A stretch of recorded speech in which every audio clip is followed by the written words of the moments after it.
Hello YouTube, പുതിയൊരു വീഡിയോയിലേക്ക് എല്ലാവർക്കും സ്വാഗതം.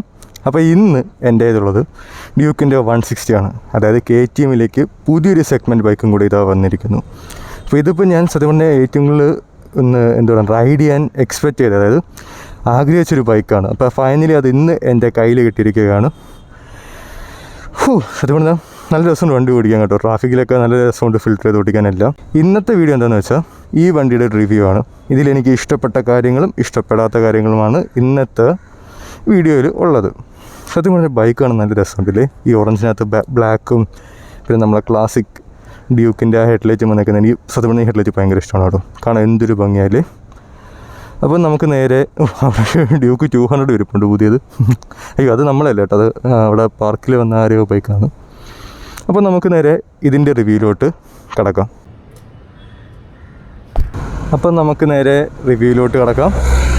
അയ്യോ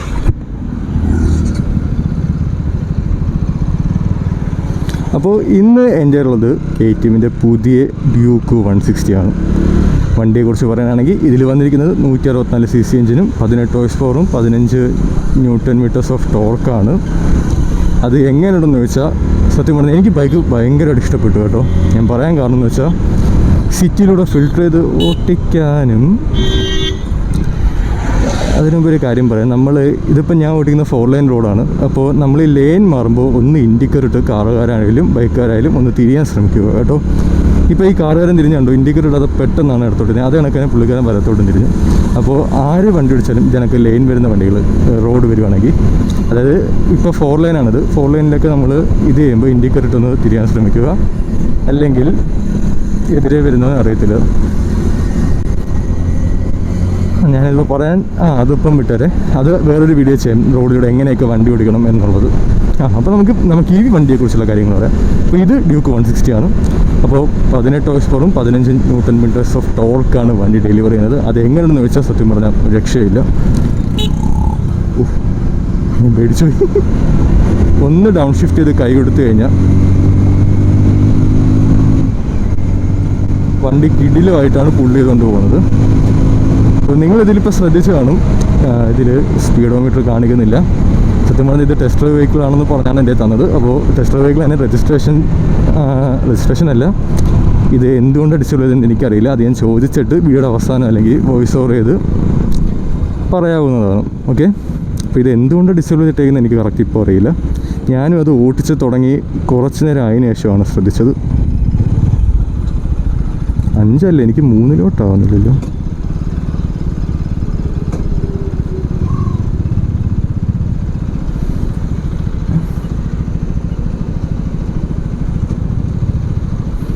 നമുക്ക് ഇവിടുന്ന് വലതെടുത്തല്ലേ പോകണ്ട.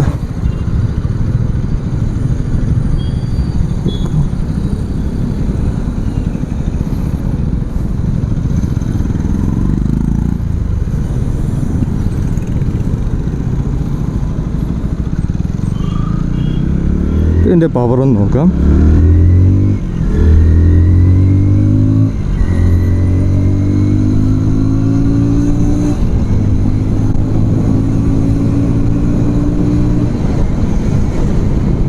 ഓക്കെ, അപ്പോൾ നിങ്ങളിതിലൊരു കാര്യം ശ്രദ്ധിച്ചു കാണും, ഇതിലെ മീറ്ററിൽ സ്പീഡ് കാണിക്കുന്നില്ല.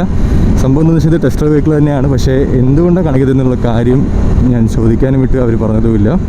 അപ്പോൾ എന്താണ് സ്പീഡോമീറ്റർ ഇല്ലാത്തതാണ്, ഡിസേബിൾ ചെയ്ത് എന്താണെന്ന് എനിക്കറിയില്ല. കാരണം അപ്പോൾ ഇപ്പോൾ വണ്ടിയുടെ പവർ ഉണ്ടല്ലോ, അത് ഇങ്ങനെ സ്മൂത്തായിട്ടാണ് വണ്ടി പിക്കപ്പ് ചെയ്തുകൊണ്ട് പോകുന്നത്. ഒരു രീതിയിലുള്ള വൈബ്രേഷനോ ഒന്നുമില്ല. KTMൻ്റെ 160 cc എഞ്ചിൻ ഇത്രയും പെർഫെക്റ്റ് ആവുന്ന ഞാൻ ഒരിക്കലും വിചാരിച്ചില്ല. അതായത് വണ്ടി ഓടിച്ചിട്ട് എനിക്ക് സത്യം പറഞ്ഞാൽ ഇഷ്ടപ്പെട്ടു. ട്രാഫിക്കിൽ കൂടെ ഫിൽറ്റർ ചെയ്യാനാണെങ്കിലും എല്ലാം നല്ല ഭംഗിയായിട്ട് ട്രാഫിക്കിൽ കൂടെ ഫിൽറ്റർ ചെയ്ത് പോകുന്നുണ്ട്. പിന്നെ ഇത് 6ാമത്തെ ഗിയറിട്ട് ഇതിപ്പോൾ സ്പീഡ് അറിയാൻ വയ്യ. ഒരുവിധം 3000 RPM ഒക്കെ വരുമ്പോൾ തന്നെ ഒരു നോക്കിങ്ങും ഇല്ല. വണ്ടി സ്മൂത്തായിട്ട് തന്നെ പോകുന്നുണ്ട്. നീ സത്യം പറഞ്ഞാൽ അമ്മേ നല്ല രീതിയിൽ ബൈക്ക് ഇഷ്ടപ്പെട്ടു. ഇതിൽ പിന്നെ എടുത്തു പറയേണ്ട കാര്യം ഇതിൻ്റെ ഹെഡ്ലൈറ്റ് ആണല്ലോ. ഡ്യൂക്ക് പ്രേമി എന്ന് പറഞ്ഞാൽ, ഞാൻ ഡ്യൂക്ക് പ്രേമി എന്ന് വെച്ചാൽ എനിക്ക് എല്ലാ വണ്ടികളും ഒരേപോലെയാണ്. പക്ഷേ ഇതിലെ ഈ ഹെഡ്ലൈറ്റിനോട് ഒരു പ്രത്യേക ഇഷ്ടം എനിക്ക് പണ്ട് തൊട്ടേയുണ്ട്. അത് ഈ ഡ്യൂക്ക് 390 Gen 2 ഡ്യൂക്ക് 390 ഇറങ്ങിയപ്പോൾ ആ ഹെഡ്ലൈറ്റിനോട് ഇഷ്ടം വന്നു. അപ്പോൾ അങ്ങനെ ആ ഒരു ഹെഡ്ലൈറ്റ് ഇതിലും കിട്ടിയിട്ടുണ്ട്. പിന്നെ ഇത് വ്യത്യാസം എന്തെന്ന് വെച്ചാൽ ഇതിന് LCD ഡിസ്പ്ലേ ആണ് വരുന്നത്. പുതിയ ഡ്യൂക്ക് 200 വെച്ച് നോക്കുകയാണെങ്കിൽ പിന്നെ കണക്ടിവിറ്റി ഫീച്ചേഴ്സ് ഒന്നുമില്ല. അത്രേ ഉള്ളൂ, വേറെ വ്യത്യാസമൊന്നുമില്ല. പിന്നെ എഞ്ചിനിൽ വ്യത്യാസമുണ്ട്. ഇത് 18 ഹോഴ്സ് പവറും അത് 24 ഹോഴ്സ് പവറുമാണ് വ്യത്യാസമുള്ളത്.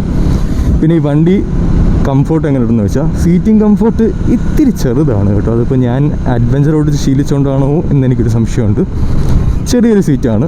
പിന്നെ ഞാൻ 6 ഫുട്ട് ഉണ്ട് കേട്ടോ, അതിൻ്റെ ഒരു ടൈറ്റ്നെസ്സും ഉണ്ട്. പിന്നെ അപ്പർ ബോഡി എങ്ങനെയുണ്ടെന്ന് വെച്ചാൽ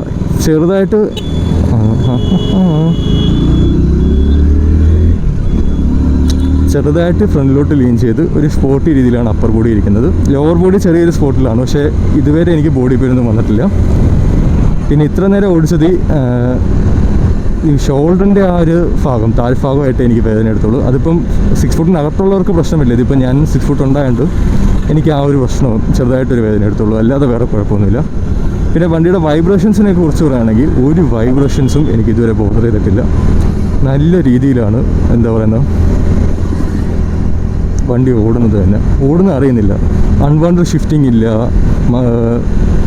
ഫാൾസ് ന്യൂട്രൽ ഉണ്ട് കേട്ടോ ഇടയ്ക്കിടയ്ക്ക്, അത് ഞാൻ പറയണം. പിന്നെ ഈ വണ്ടിയുടെ പ്രശ്നമാണോ അതോ എല്ലാത്തിനും ഉണ്ടോ എന്ന് എനിക്കറിയില്ല. ഈ വണ്ടിയിൽ കണ്ടൊരു കാര്യം പറയാം, ഡൗൺ ഷിഫ്റ്റ് ചെയ്യുമ്പോൾ ഗിയർ ഡൗൺ ആവുന്നില്ല. അതെന്താണെന്ന് എനിക്കും ഇതുവരെ മനസ്സിലായില്ല. ഞാൻ ഇടയ്ക്ക് ശ്രദ്ധിച്ചാൽ മതി എങ്ങനെയുണ്ടെന്ന്. അന്ന് ഇടയ്ക്ക് ഞാൻ കാണുവാണെങ്കിൽ കാണിക്കാം. കണ്ട ഇപ്പം എന്താ ഇപ്പം വീണു. പക്ഷെ നേരത്തെ ഞാൻ 5th നിന്ന് 4th ഇടാൻ നേരത്ത് 4th വീണില്ല. ഓക്കെ, സ്ലോ ലൈനിലോട്ട് പോയിട്ടുന്നത് കണ്ടോ, 4th ആയി. 4th തന്നെയാണ് കണ്ടോ. ഇപ്പോൾ 3rd ആയി. അതെന്താണെന്ന് എനിക്കറിയില്ല, ചിലപ്പോൾ ഈ വണ്ടിയുടെ പ്രശ്നമായിരിക്കും. കുഴപ്പമില്ല. അയ്യോ, നല്ല ക്ഷീണമുണ്ട് കേട്ടോ. ക്ഷീണത്തിന് തന്നെ പറഞ്ഞപ്പോൾ വണ്ടിയുടെ ഹീറ്റിങ്ങിൻ്റെ കാര്യം. ഹീറ്റിംഗ് എങ്ങനെയാണെന്ന് വെച്ചാൽ ട്രാഫിക് എത്തുമ്പോഴേ ഉള്ളൂ, അല്ലാതെ കുഴപ്പമൊന്നുമില്ല. അതും ചെറിയ രീതിയിൽ, അത്ര ഹീറ്റിംഗ് ഒന്നും ഇതുവരെ ബോധറായിട്ടില്ല എനിക്ക്. പിന്നെ വണ്ടിയുടെ മിറേഴ്സിനെ കുറിച്ച് പറയുകയാണെങ്കിൽ എൻ്റെ അഡ്വഞ്ചർ വരുന്ന അതേ സെയിം മിറേഴ്സാണ്. അപ്പോൾ വിസിബിലിറ്റിയിലൊന്നും വലിയ കുഴപ്പം ഇല്ല. ചെറുതാണ്. പുതിയ ഡ്യൂക്ക് 390 വെച്ച് കമ്പയർ, Gen 3 ആണോ അതോ Gen 4 ആണോ? Gen 3 ആണെന്ന് തോന്നുന്നു. Gen 3 390 വെച്ച് കമ്പയർ ചെയ്യുകയാണെങ്കിൽ ഇത്തിരി ചെറുതാണ് വിസിബിലിറ്റി, അല്ലാതെ വേറെ കുഴപ്പമൊന്നുമില്ല. പിന്നെ വണ്ടിയുടെ മൈലേജിനെ കുറിച്ച് പറയുകയാണെങ്കിൽ KTM പറയുന്നത് ഇത് എത്ര 50 തരുമെന്നാണ് പറയുന്നത്. എന്നോട് ഷോറൂമാർ പറഞ്ഞത്. കറക്റ്റ് എനിക്കറിയില്ല. ഞാൻ എന്തായാലും ഒരു 40-45 പ്രതീക്ഷിക്കുന്നുള്ളൂ. സിറ്റിയിൽ, ഹൈവേയിൽ എന്തായാലും കിട്ടുമായിരിക്കും, പക്ഷേ സിറ്റിയിൽ നമുക്ക് അത്രയും പ്രതീക്ഷിച്ചാൽ മതി. KTM എഞ്ചിനാണ്. ഒന്ന് ഓടി സെറ്റാവുന്നിടം വരെ മൈലേജ് ഭയങ്കര പാടായിരിക്കും തരാൻ. അപ്പോൾ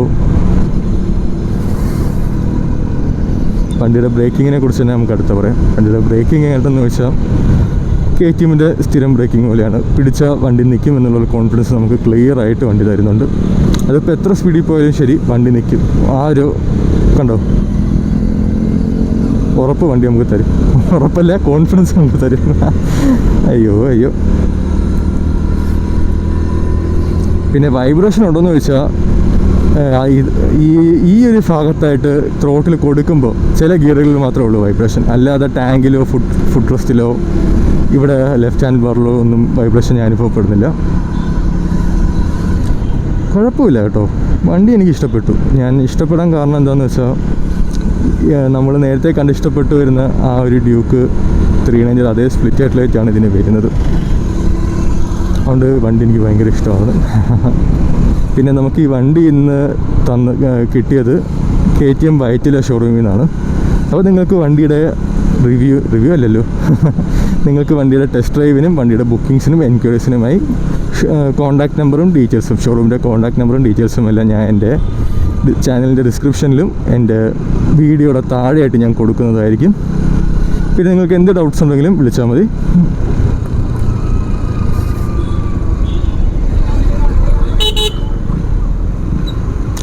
അയ്യോ കണ്ടോ, ഇതാണ് ഞാൻ പറഞ്ഞത്. ലോ ആൻഡ് ടോർക്ക് നല്ല രീതിയിൽ ഇതിനുണ്ട്. 3rd ഗിയറിൽ നിന്ന് പോയാണ്ടോ നിസ്സാരമായിട്ട്. KSRTC മാമ എന്നെ അങ്ങോട്ടൊന്ന് വിട്ടായിരുന്നെങ്കിൽ കൊള്ളായിരുന്നു.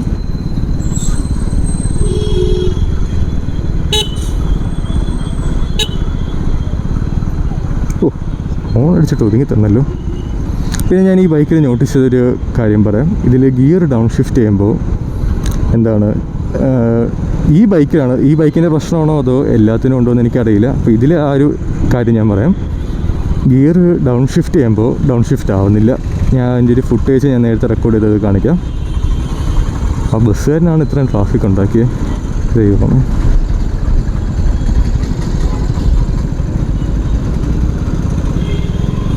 അപ്പോൾ ഗിയർ ഡൗൺ ഷിഫ്റ്റ് ആവില്ല, പെഡൽ താഴോട്ട് പോകുന്നുണ്ട്, പക്ഷേ ഗിയർ താഴോട്ട് പോകുന്നില്ല. പിന്നെ ഇതിൽ ന്യൂട്രൽ കണ്ടുപിടിക്കാൻ നിർത്തിയിടുമ്പോൾ ഇത്തിരി പാടുണ്ട്. അതായത് സാധാരണ KTMൻ്റെ മിക്ക വണ്ടിക്കും ന്യൂട്രൽ ഫൈൻഡർ വരുന്നതാണ്, അതായത് പെട്ടെന്ന് ന്യൂട്രൽ കണ്ടെത്താൻ പറ്റുന്നതാണ്. ഇതിൽ പക്ഷേ ഇത്തിരി എന്താ പറയുക, ന്യൂട്രൽ കണ്ടെത്താൻ ഇത്തിരി പാടുപെടുന്നുണ്ട്. ഞാൻ മിക്കപ്പോഴും ഫസ്റ്റിനും സെക്കൻഡിലിട്ട് ഇത് ഓഫ് ചെയ്യുന്നത്. പിന്നെ ഒരു കാര്യമുണ്ട്, സാധാ ബൈക്കിൽ സെക്കൻഡ് ഇട്ട് ഞാൻ കാണിച്ചു തരാം ഇവിടുന്ന്. ഓക്കെ, 5 4 3 2. ഓക്കെ, ഇപ്പോൾ രണ്ടാമത്തെ ഗിയറിലാണ്. നമുക്ക് വലത്തെ സൈഡ് ഇൻഡിക്കേറ്റർ ഇട്ട് ബാക്കി വണ്ടിയിലൊന്ന് ഉറപ്പ് വെച്ചിട്ടെടുക്കാം.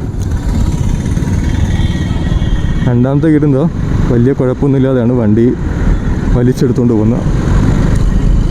ഒരു KTM എഞ്ചിനാണെന്ന് പറയത്തേ ഇല്ല. അയ്യോ, 200 ചെറിയൊരു ഇത് വരും, പക്ഷേ ഇതിൽ ആ ഒരു നോക്കിങ് പോലും ഇല്ലായിരുന്നു. വണ്ടി സ്മൂത്തായിട്ട് പിക്ക് ചെയ്തുകൊണ്ട് പോയത്. പിന്നെ ഈ വണ്ടി സത്യം പറഞ്ഞാൽ മോസ്റ്റ്ലി സിറ്റി ഓറിയൻറ്റേഷനാണ് ഏറ്റവും നല്ലത് കേട്ടോ. പറയാൻ കാരണം എന്ന് വെച്ചാൽ സിറ്റിയിൽ നമുക്ക് ട്രാഫിക് ഫിൽറ്റർ ചെയ്ത് ഓട്ടിക്കാനും എല്ലാം ബെസ്റ്റാണ്. അതായത് ഇപ്പം ഞാൻ ഒരു ഫുട്ടേജ് കാണിക്കാൻ,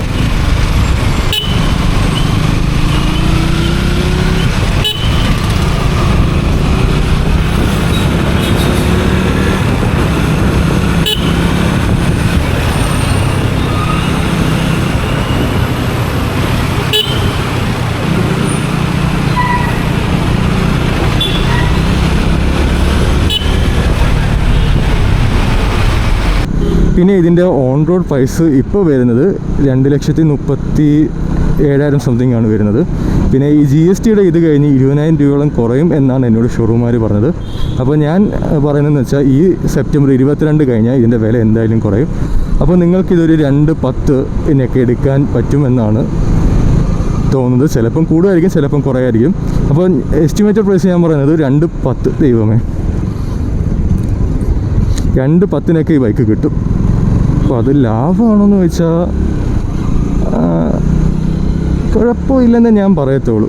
അപ്പോൾ ഈ വണ്ടി കമ്പാരിസൺ ചെയ്യേണ്ടത് MT-15 ബജാജിൻ്റെ പൾസർ N160 ആയിട്ടാണ് കമ്പാരിസൺ ചെയ്യേണ്ടത്. ആ ഒരു കമ്പാരിസൺ വീഡിയോ ആണെങ്കിൽ നിങ്ങളൊന്ന് കമൻറ്റ് ബോക്സിൽ പറഞ്ഞാൽ മതി. ഞാൻ ഈ 3 ബൈക്കുമായിട്ടുള്ള കമ്പാരിസൺ വീഡിയോ ചെയ്യുന്നതായിരിക്കും.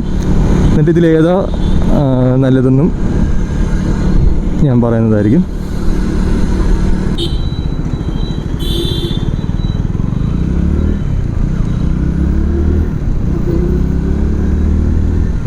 വീഡിയോ ഇഷ്ടപ്പെട്ടാൽ ലൈക്ക് ചെയ്യുക, ഷെയർ ചെയ്യുക, കമൻറ്റ് ചെയ്യുക. ആൻഡ് ഇതേപോലുള്ള വീഡിയോസിനായി നിങ്ങൾ ചാനലൊന്ന് സബ്സ്ക്രൈബ് കൂടി ചെയ്യുക. പുതിയൊരു വീഡിയോയുമായി വീണ്ടും വരുന്നവരെ നമുക്ക് വീണ്ടും കാണാം. Again thanks for watching. Bye bye.